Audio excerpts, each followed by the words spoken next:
पढ़ा होगा कहीं तुमने, पढ़ा होगा कहीं तुमने पुरानी दास्तानों में, परिस्ता की परी कोई किसी नादान आशिक पे दिल अपना हार बैठी थी।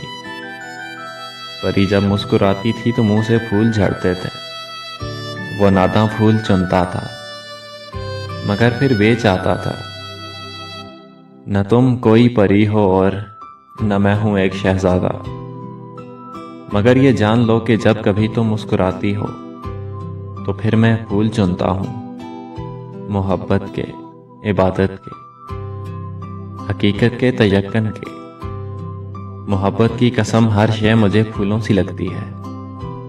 तुम्हारी झील आंखों में कुछ ऐसे फूल खिलते हैं जो रंगत में तुम्हारे अहमरी होंठों से मिलते हैं। ध्यान रखना तुम्हारी आंख में आंसू ना आ पाए, तो मैं अब हर घड़ी, हर पल, हर एक लम्हा, हर एक साथ, बहर हालत बहर सूरत मेरे ही साथ रहना है। मुझे तुमसे ये कहना है कि पलकों के झरोकों पे मुझे कुछ ख्वाब बुनने हैं।